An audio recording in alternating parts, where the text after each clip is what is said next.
between us and the Parks, Art, and Recreation Commission.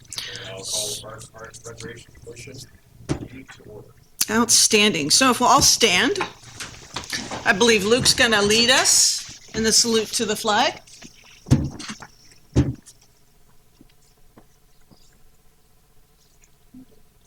We'll say it together. Ready, begin.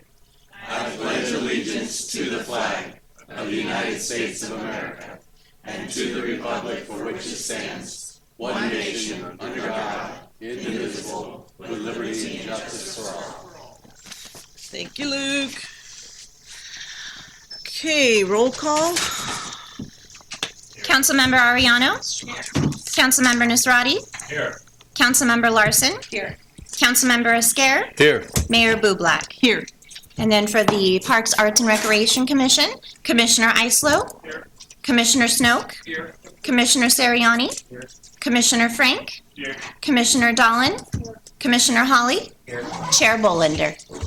Thank you. Nice. Everyone present. Okay. And declarations of conflicts of interest, looking to my colleagues and hearing and seeing none. We have a declaration. Being done. Great.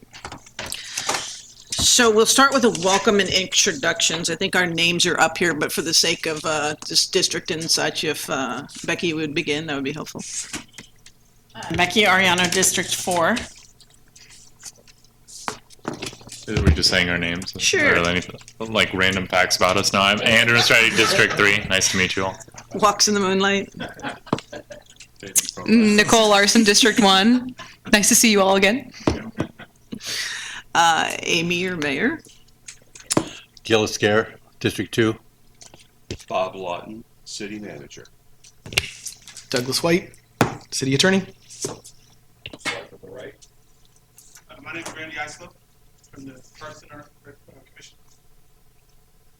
I'm John Snook, District 4 resident. Christopher Seriani, District 3 resident. Brett Bolander. Jeremy Frank, District 2 resident. It's Brad.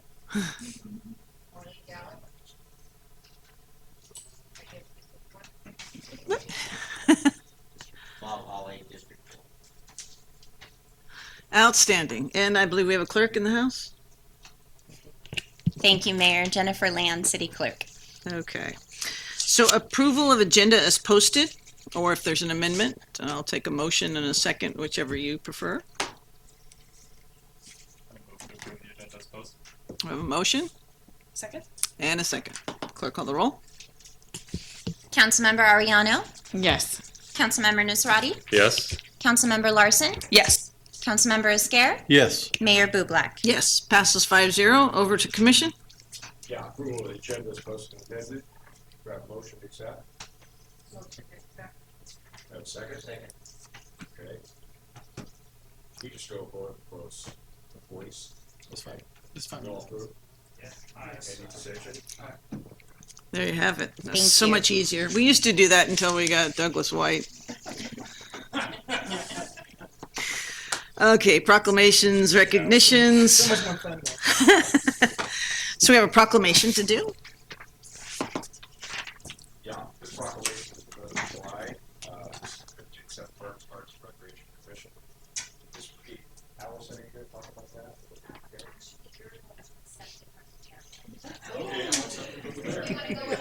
Whatever you say, right down there. It says right here, you're accepting it. Are you shy?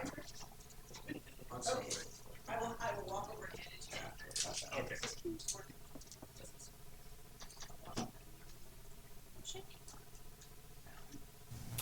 No, I'm not feeling it. How about now? Here we go. Okay. That's why you don't want to do this way over here. Okay, this proclamation is in honor of Parks and Recreation Month. Whereas Parks and Recreation make lives and communities better now and in the future, and whereas 98% of California households indicate they visit a local park at least once in the last year, most often visiting a park with family and friends, and whereas parks provide access to the serenity and the inspiration of nature and safe outdoor spaces to play and exercise. And whereas parks preserve and protect the historic, natural, and cultural resources in our community. And whereas Parks and Recreation provide opportunities for directed and self-directed activities which encouraging healthy movement. Now, therefore, I, Amy Bublak, by virtue of the authority vested in me as mayor of the city of Turlock, and on behalf of the entire city council and our citizens, do hereby proclaim the month July 2019 as Parks and Recreation Month. And I'll present this to you, Brent. Okay.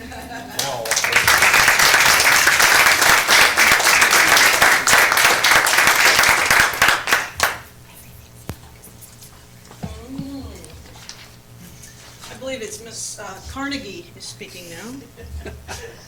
Lisa?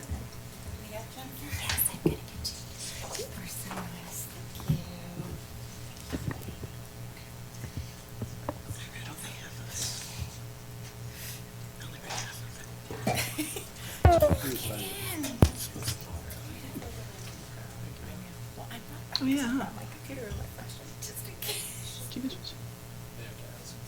Oh. Throw some at.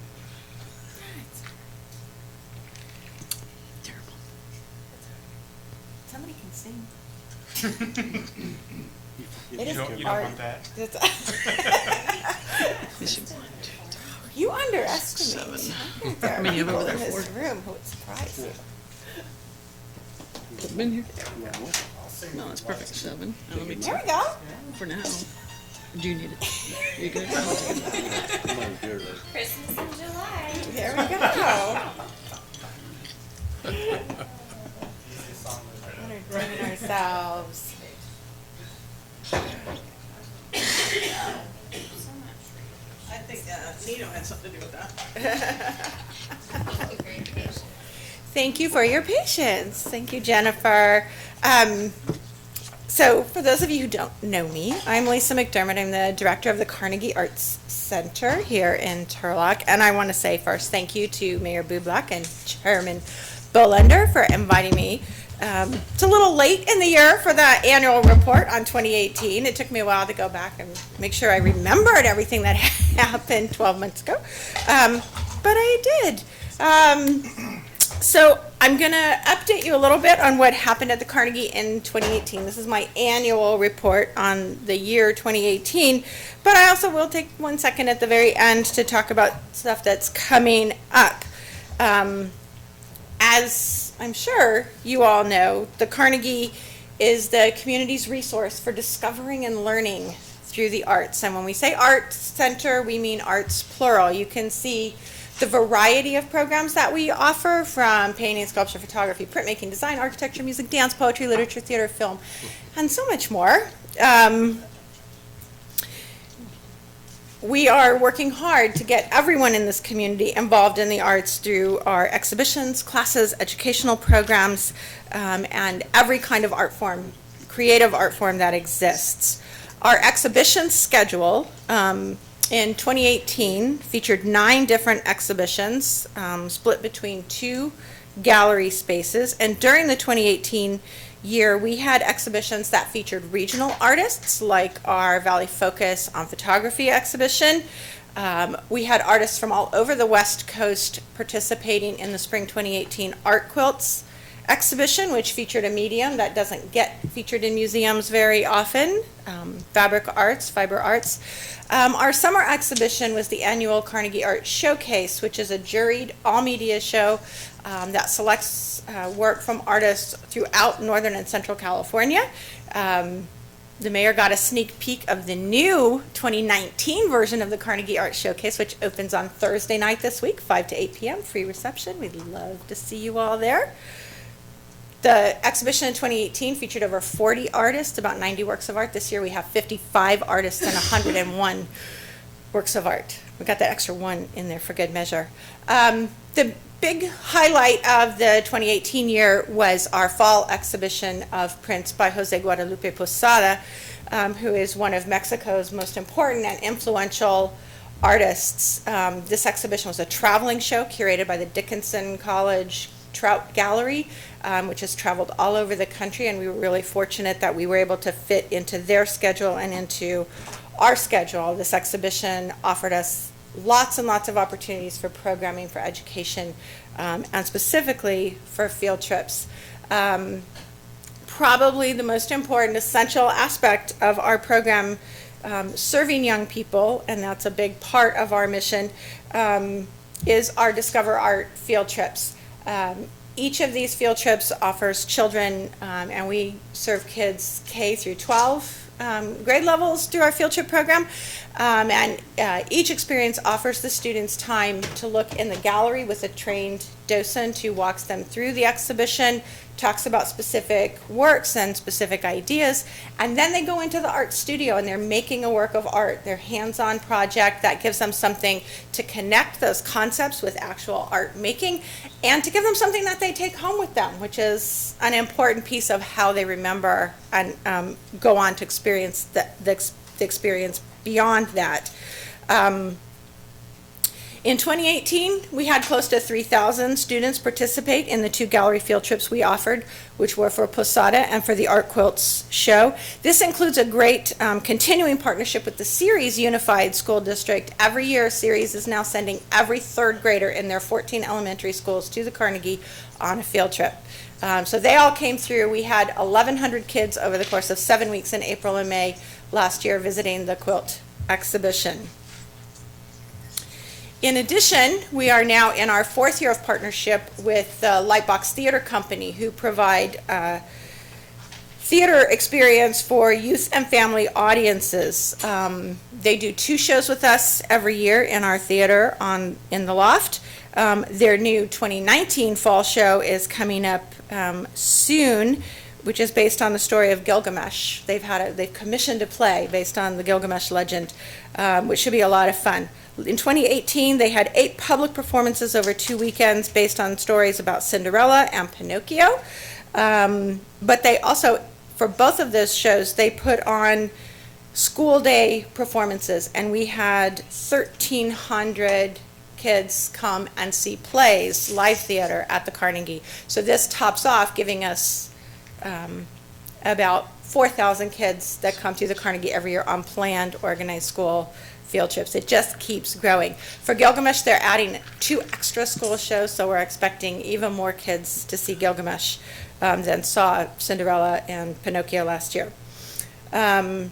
We had 38 different schools from 14 regional communities and school districts, so it shows our reach. We had one school from Mariposa County actually attended the which one did they come to? Pinocchio, I think. Greeley Hill School up in Coulterville came. Yeah, there aren't arts opportunities for schools. So they come here, which is pretty awesome. Our partnership with Lightbox exemplifies our commitment to youth and our collaborative partnerships with other arts organizations throughout the region. Commitment to Youth also includes our Youth Art Exhibition, which just closed. It happens every year in the month of June, where we invite students in grades K through 12 to bring in as many as 3 works of art, and we put everything up in our main gallery. So the same exhibition space that has featured Ansel Adams and Pablo Picasso and Edgar Degas and Jose Guadalupe Posada is also featuring 7, 8, 10-year-old kids from the Turlock, Hilmar, Delhi, Denair school systems and beyond. It's probably my favorite show of the year. You can just see how adorable these things are. You can't feel bad when you look at this, when you go see this show. The other main aspect of our youth arts programs probably is our Family Friday program, which is a once-a-month activity that we do exploring all different creative art mediums. This year sponsored again in part by Off Center Thrift and Gift. We are coming up on our July Family Friday on the 19th, which is the annual Say Yes to the Mess. So if you can imagine paint flies, it's everybody's favorite time, and parents and grandparents have just as much fun as the kids who come and attend. And it's a completely free sponsored event, so everybody is welcome. We do have some things for the more mature audience. We have a regular series of arts-related lectures, jazz concerts. We do occasional film and book signing and poetry programs, usually working using themes brought up by the exhibitions that we have to encourage and engage all different kinds of audiences, and people who wouldn't think they would enjoy art might come for jazz or poetry and get inspired by all of the things that we do. In the spring of 2018, it was probably the biggest thing we did last year. We had the first big event centered on the art of design, and that was our designer show house, which was held in April of 2018. We had 18 different interior and landscape designers take over a private residence in Turlock, transforming it into a venue for public tours. Each designer had a different room or part of the house or the yard that they were inspired to be creative in. The event drew more than 1,000 attendees and set the stage for future events that are highlighting design in different and unique ways. We just completed in May our 2019 home tour, which you'll hear about, I guess, next year. Events like this would not be possible without the support of our sponsors. The business community in Turlock and Modesto and Hilmar and Denair stepped up and supported us in the show house effort with all sorts of cash and in-kind donations that made the show house event really special. The rest of the year, we are sponsored by a very committed cadre of business partners supporting us with annual gifts.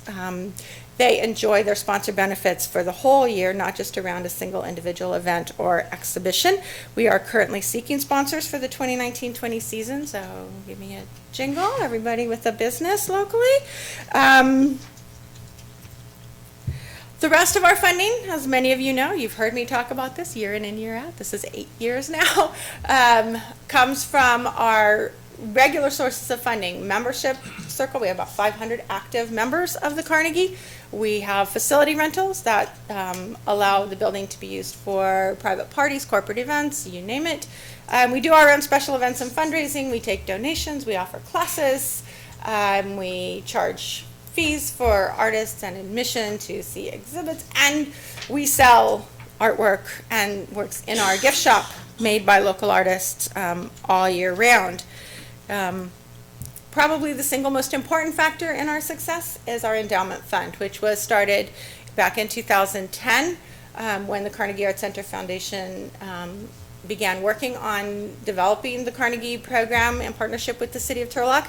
Right now pledged to the endowment with some new gifts that have been promised over the course of the last 2 years. We're at just over $2 million. So when everybody's finished making their pledges, most of our endowment donors have pledged out 5 to 10 years, paying a certain amount of their pledge every year.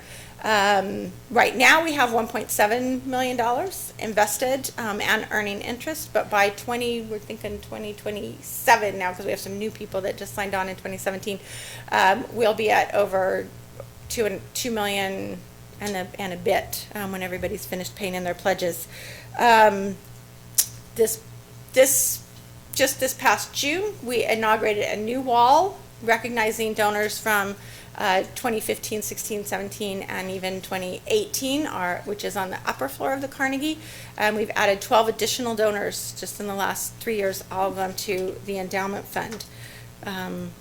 And the endowment fund generated, last year we realized just over $70,000 in operating support generated by interest and on the endowment. If you look at our participation numbers in 2018, you will see that we are continuing to serve numbers of people, all different avenues and aspects of our center. Over 18,000 people came through our doors last year, and we're pretty proud of that number, continue to be. And then just a little teaser coming up this fall. We're opening our season September 15th with an exhibition called My Hero, which is contemporary art and superhero action. This is a traveling exhibition that was organized out of a gallery in Walnut Creek. It features artists from all around the globe who are interested in how superheroes represent us in popular culture. It explores superheroes in lots of really unique, engaging, interesting, funny, terrifying ways. But this will be the feature of our fundraising event this fall. It will also be the feature of our fall field trip program. You can imagine we're going to get a lot of schools signing up to come see superheroes. There you have it. That's what we're up to. I am happy to take questions, comments. Thank you all for listening. Sorry, I probably Any took more than my questions 5 for minutes. Lisa? No questions, but what an excellent job you do. Lisa. Right. Thank you. Oh, I'm I just sorry. have, I am totally enjoying this, and I've utilized this with my kids, not as much as I should, but you guys have done such an amazing and fabulous job promoting and keeping the kids engaged and, you know, exposing them to the different side of arts that, you know, we take for granted. Well, thank So, you. I appreciate that. I appreciate all your hard work. Yeah. Stop by this week. We got 12 kids doing summer art camp right now. Yeah, we actually have a waiting leave list your for kids next week's camp. It gets a little crazy, but it's fun. It's And then fun. you have an event Thursday, yes? Right, so our opening reception for the Carnegie Art Showcase is this Thursday night, 5 to 8 p.m. It's free, open to the public. We expect 150 to 200 people because we got 55 artists in this show. If everybody brings one other person with them, we're going to be crowded. But it'll be fun. Free food. And just as a side note, you know that the juvenile impact for me was the button that made me want to help and support this. And so you have far exceeded the little 25% request that I had. It just seems so like small, minute now, but I really appreciate you doing that. No, it's a goal we are happy to exceed every year because it really is. I told the Rotary Club this year, it's my secret 20-year plan. It's like if the Carnegie's around for 20 years, we will have kids who were 10 years old the first time they came here. When they're 30 and they have kids, Whoa. they'll still want to be coming. That's the goal. That's vision. Terrible way to keep a secret. Well, yeah. You got me. Sorry. Thank you all. Well, thank you. Come see the Carnegie. Okay, this is the time that we'll open for public participation, and any comments from the public would be in regard to what is on this agenda, which is about us and the commission. And George is just coming up to make sure things work. Seeing no one, do I need him to open it too, or can I suffice here, Douglas? For public? Okay. Seeing no one, we'll go ahead and close the public participation and get on to the big stuff. So we have a proposed amendments to the Turlock Municipal Code by Ms. Van Gelder. Greetings. Good evening, Mayor, Council, Chair, and Commissioners. It's my pleasure to join you here tonight for this special meeting. We look forward to it every year because even though I'm sure many of you see each other in passing and talk, it's really nice to kind of get everybody in the same room together. I know staff really appreciates being able to highlight some of the core projects that we're working on. And, you know, it's just always nice to have everybody in the same room to make sure we're all on the same page. So I appreciate your time tonight. The item that's before you is really, it's just an informational item more than anything, but we wanted to take advantage of having you all in the same room. We are going to be bringing forward a pretty comprehensive review of several sections of our Turlock Municipal Code that affect the Parks and Recreation Department. And there's a variety of them that are listed out on the item that was included in the agenda tonight. But I'll just go over and give you sort of a high-level review. Most of the proposed amendments are cleanup, you know, some housekeeping items, things like that. But there are some, what I'll just call a little bit meatier issues that we definitely want to have our commission weigh in on in order to give staff some feedback and make sure that ultimately when we make the recommendation to council, we've vetted it as completely as we can. I know council always appreciates that. We'll be able to engage the public in advance and then obviously continue the discussion when it comes to council for final consideration and hopefully adoption. So there's 4 main areas that we're going to be focusing in on. One of them is the business licensing, and it's specifically in regard to garage sales. We are heavily involved with this process as we issue those permits out of our office. There's some items in there that we are proposing to make changes to in order to, I think, be a little more customer friendly. Some of the language is a little bit limiting in terms of the language requiring garage sale dates to be consecutive in nature. And so if you are somebody who lives over near the sales yard and you want to have a yard sale in coordination with that because of the influx of people that come into the neighborhood, it was kind of difficult to do that because of the way that our requirements, you might want to have a yard sale on a Tuesday, Friday, Saturday, and we didn't have the ability to do that. And so that was a lot. We spent a lot of time as staff hearing those concerns and feedback from the public, and so that's one of the primary reasons that we've taken another look at that section to figure out a way that we can be more customer friendly and frankly relieve some of that burden on our staff that's having to explain the process on a pretty frequent basis. I think that's going to solve both of those issues, but we can get into more detail when it comes to commission for review. The other thing that we are proposing to do is, in addition to the 2 approved yard sales per year per address, which is what we currently have, is to come up with an option where the Parks and Rec director can identify 1 day per year to do a community-wide yard sale, no fees, that kind of thing. And we've seen other communities do that. We've done some research. We think there's an opportunity, should the commission and council agree with staff and ultimately council adopt that idea, we think there's some potential to maybe coordinate that with our Take Pride in Turlock Day, not necessarily the same day, but in coordination. So it's like a spring cleanup, and then whatever doesn't sell, if you need to toss it, you can. If not, donate it. We're just kind of brainstorming, but we're hopeful that that will be something that council will approve of. Going into the next section, it's in regard to Chapter 5-2, Regulation of Parades and Sidewalk Travel.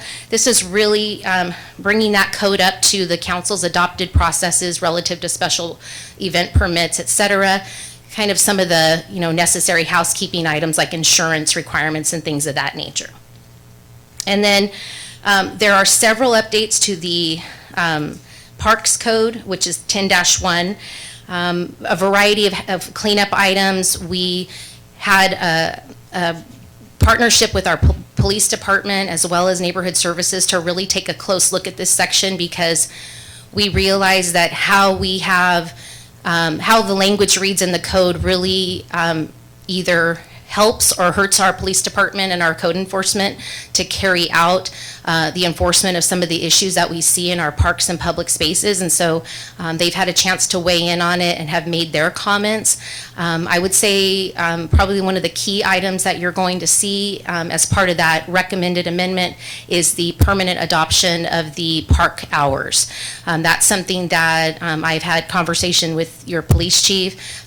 We've experienced we've had that time now to experience what those impacts have been, and we believe that there is enough data at this point to demonstrate that that was a positive implementation, but more conversation will take place, as I said, at the commission level, and we'll get feedback from the community as well, and then ultimately you can weigh in on that item.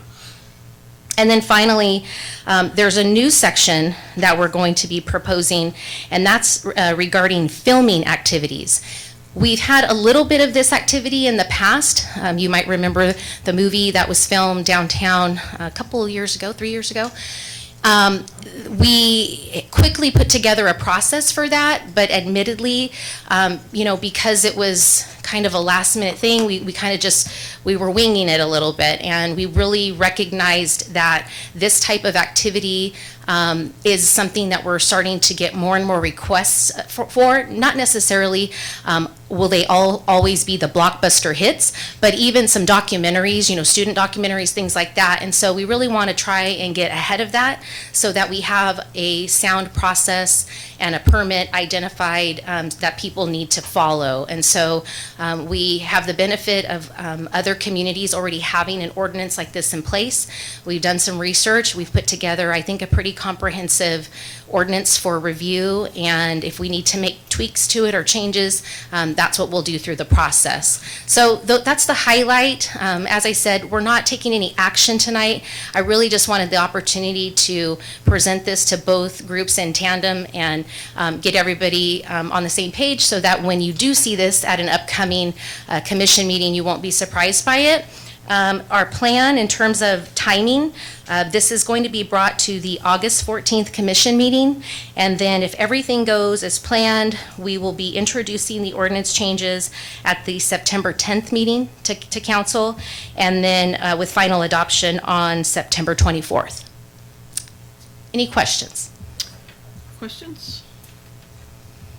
I just had a thought related to the yard sale, waiving the community day. It'd be great if we could also coordinate with Turlock Scavenger with their trash pickup thing. Great idea. We have a great partnership with them, and we'll definitely include them in that conversation. Thank you. Allison, have you had any discussion in regard to the lighted courts, say Crane Park or whatever, and those park hours being different, or how's that work? In terms of the proposed, making that time permanent. So what I can tell you is since doing that, we've received, at least me personally, my office has not received any complaints about that. I think that, it's something for us to look at if you're hearing that kind of dialogue. I think just being consistent and, by having an amenity within a park that basically invites people to be in the park beyond the allowed hours could be a little problematic for PD, but I also think it's something that we can work through if we determine that that's an amenity that we want to allow to, continue to be operational. I think it's similar to how we handle like Pedretti or the sports. I mean, there's certain allowances that we'll have to work through, but I think that, it's what's helpful to us is that we've had some time now to experience the impacts of those changes, if you will, and overall we think that there was more benefit than not, but I have not heard a lot of feedback about the lighting, and I will also say that our PD does a great job, and when they handle, that's what they do every day, right? And they're not going to go out and they're not looking for people, to penalize them. And so it's more about education. And so it may be that there's people out there, after hours, but we're not getting that feedback that this has been a huge negative to the community. So again, I don't want to speak for the police chief, but he and I are working through this together, and we're making this recommendation to both of the bodies based on his support of that. So, Any other questions, comments? Anything over there? Commission? Nope. Doesn't look like it. Thank you. Appreciate it. Thank you. Much. Now we're going to talk about the Montana Park. Mr. Vargas? Can we find more money? Yes, lots of money. Yes. Finally.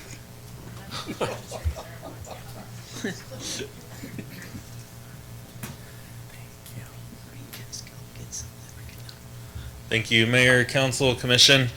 So this is just a update on where we are with Montana Park. So Montana Park Phase 1 has been completed. It's been just a couple years now.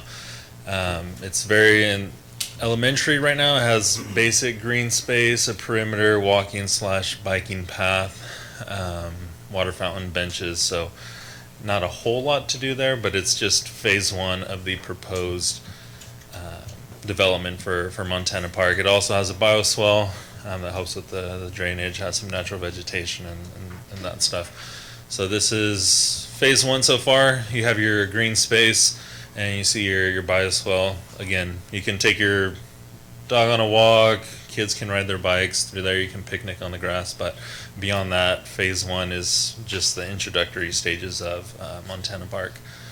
For Phase 2, we have a grant opportunity through Prop 68, statewide park development and community revitalization program. So we're working with Townsend, kind of refining our application, which we're going to bring to council in just a couple weeks to get your guys' approval to just apply for it. And this is 100% funding we don't have to do, we don't have to provide a match or anything. So it's good stuff. We submitted once for Montana, didn't get it for the first round, but they have multiple rounds. So we're kind of fine tuning our application, and getting some, gathering some community input. So we actually have 5 meetings scheduled, this being the kickoff for Montana Park. We have some others that tomorrow we're gonna go out to Columbia during their lunch program, just because it serves the area, the community, so we figure try and reach them where they're at.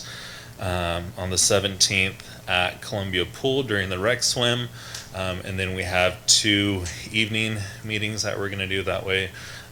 For those who work can still attend and may not be able to do the afternoon meetings. So, but the location for those are to be determined. I'm trying to get some spots within like a half-mile radius of the park to try and show that the community right there is the ones giving the input. So we have 2 locations pending, but if people follow us on our social media, we have it blasted on there that we have these meetings, and when we get the locations for the new ones, we'll get those presented as well. We'll have a simple little half sheet of pretty much what you want to see at Montana Park in phase 2. So hopefully we get some good community input. We do have some samples that engineering has. So this is phase 2 right now. So you can see just vacant land. The little diagram, that's just a sample of what we can have in a playground. Being that Montana Park has very young trees, there's not a lot of shade, so the new kind of industry standard is have a big shade canopy over the over new development to provide that protection. So that, just to give you guys a quick overview of some samples, engineering drew these together. So we have like a large arbor, you can see in the very middle, separating the play pit and the swing pit. This example has just one big open soccer field. Another option is 2 smaller multi-surface courts, kind of like how we have at Columbia. And this one actually has 2 smaller arbors with the swings and playgrounds centered in the middle. With I forgot to mention the fitness area as well in this one. And then a third option includes parking lot on the eventual continuation of what street back there? There's a road back there. It's kind of landlocked right now, but there's the potential to pave that. So we figure maybe additional parking if it is going to be a regional draw. With this example has basketball courts and a multi-surface. So there's options. It's still in the development stage, but again, with this grant, I want to say the engineer's estimate is right around 1.9 million to do phase 2 and complete it. So hopefully our second time around we could get this going and complete phase 2 of Montana Park.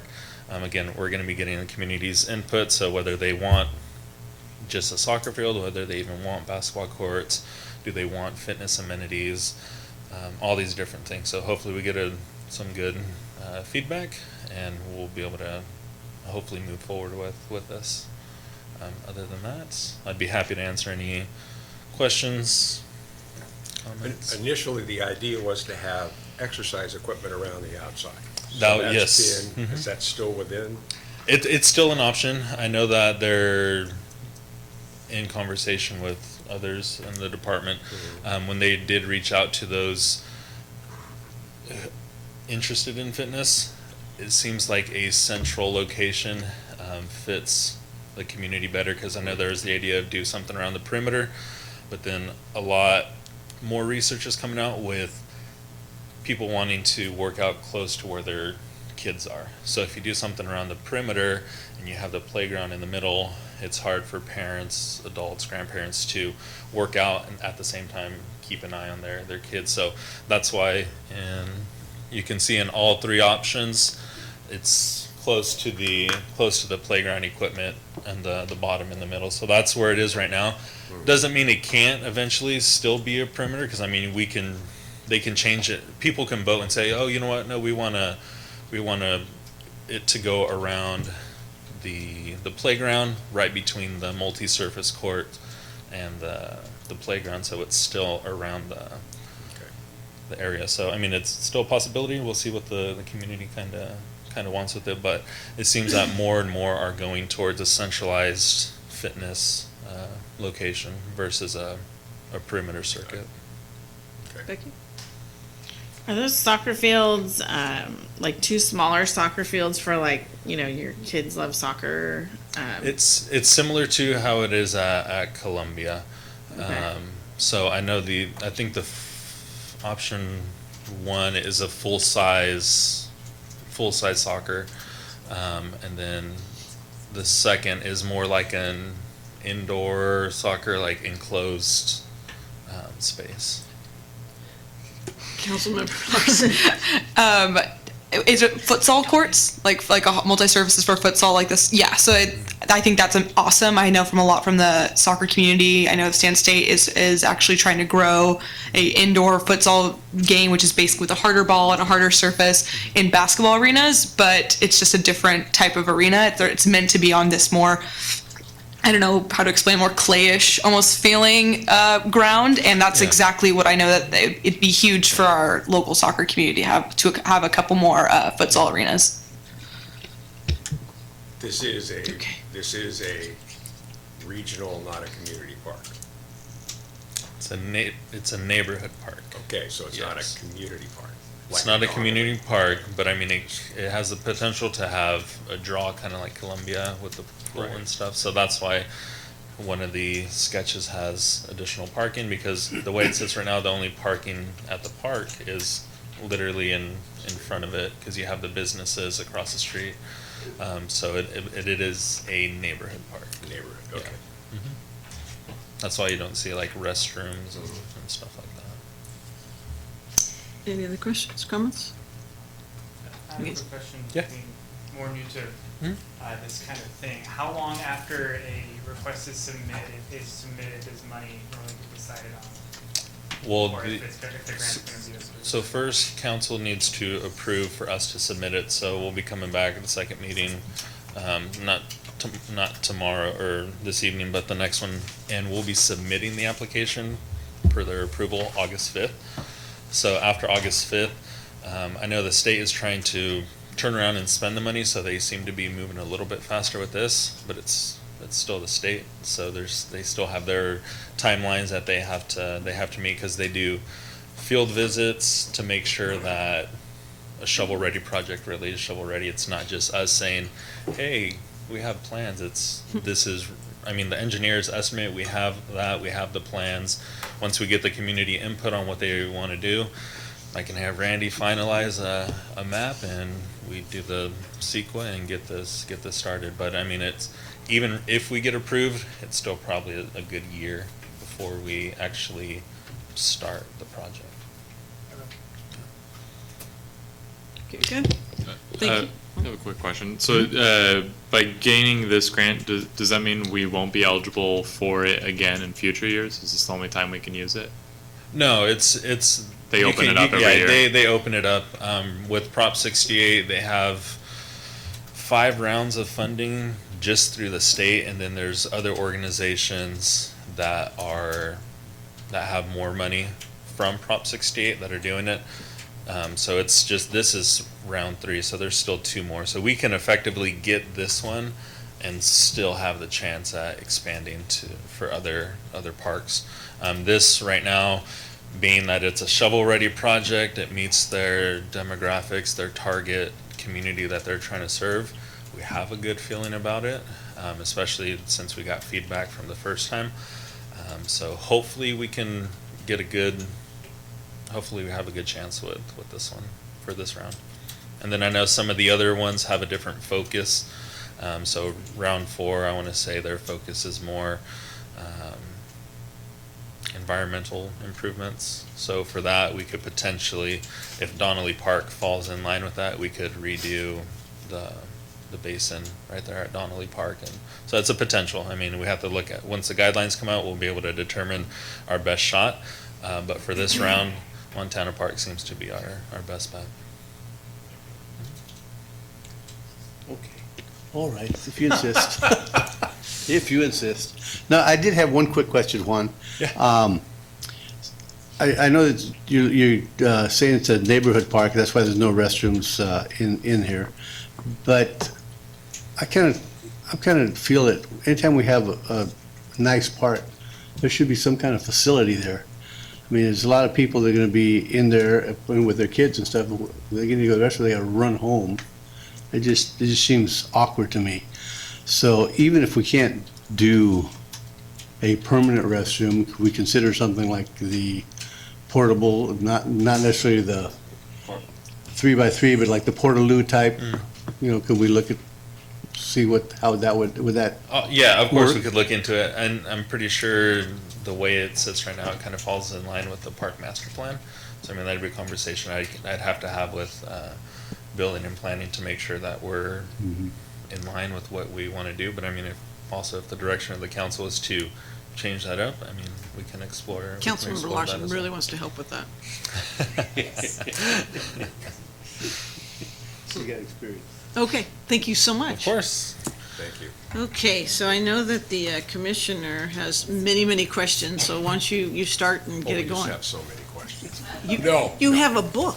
Well, I do, but then I decided I'm not gonna do it, because I just got back from Europe a day and a half ago. Don't and I brag. I didn't know I was supposed to stand up there. I'm kind of in a daze right now. And I'll really mess this up if no, bottom line is, Hand it to this Christopher, commission he'll is do the oldest commission in the city of Turlock. Okay, it's been ongoing since the incorporation. All right, and we're advisory, and that's understood. This commission that I've been on for almost 30 years, but we've done an awful lot in those last 30 years. Problem now is, of course, is funding, money, and things that go along with it. So we may take on some things which might make you and the city council say, well, we don't have any money for that. Well, we may recognize that, but we would rather have things in place to be able to operate if money does come. So as an example, I'll use Urban Gardens because I know Nicole's familiar with that.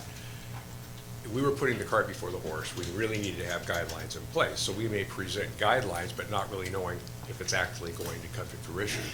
So, but I think we're going to try to move in those kind of directions. So that's one of the things that I wanted to bring up. Others is that we're here to be advisors, and we want to make sure that we are involved in some of the things that do transpire and not kind of passed over. And that's part of it. But I'll end it right there because I think probably some of the other commissioners might have some comments. A lot of new people on this, and I know there's a lot of energy, but I want to make sure that we're kind of channeling the right way, that we don't go down a path and all of a sudden it's like, well, wait a minute, why do we do all this? You know, Gotcha. Dog park stories, you know, things like that. Been there? They're not familiar with yet. But anyway, commissioners, any? I don't have any comment. Okay. Wow. I'm fine. Well, look at that, would you?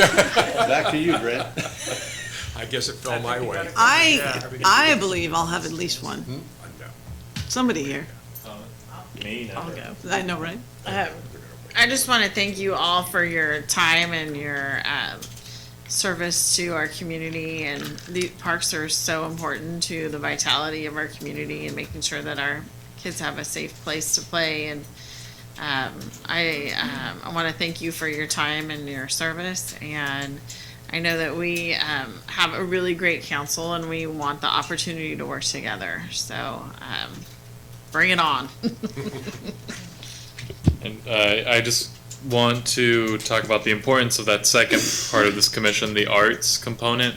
I think our community sometimes looks backward at the art that we've created instead of looking at the forward at the next piece of art that we're going to be creating. So I would like to motivate you guys to try and find continually the next piece of art for this community to debate over, because it's important to create a thriving culture that we continually place public art out there and continue to promote that in our public spaces. Well, we did do kind of a brainstorming, and there is interest by a couple of commissioners to focus in on art, so I will throw that out already, and it's already been looked at.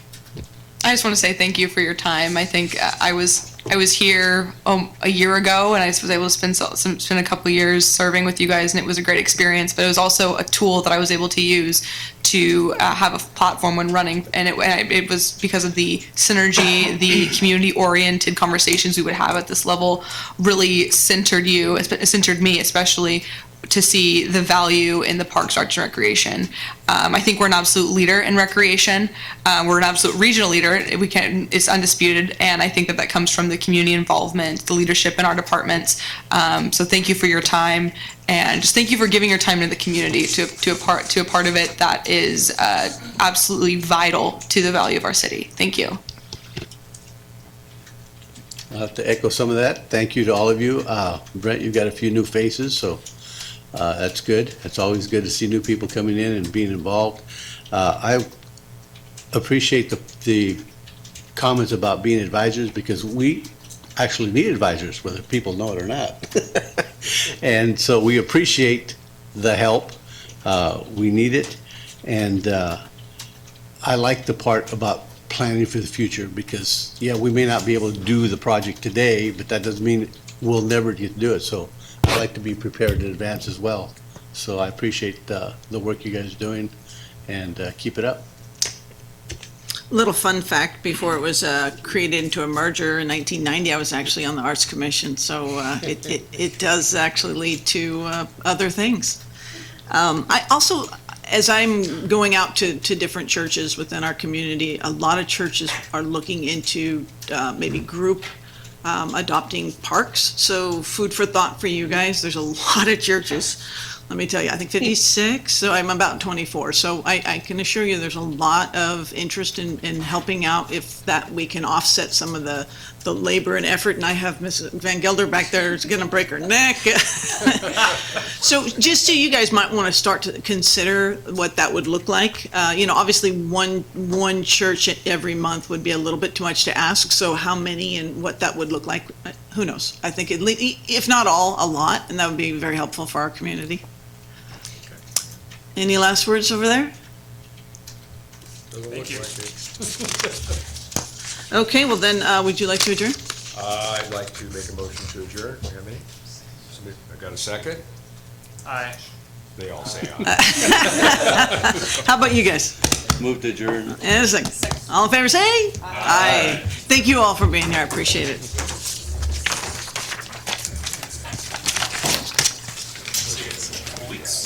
Whoa, hang on, cowboy. Yeah. Goodbye.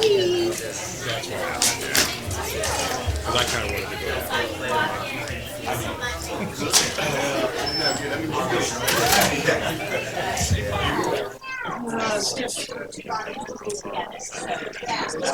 go.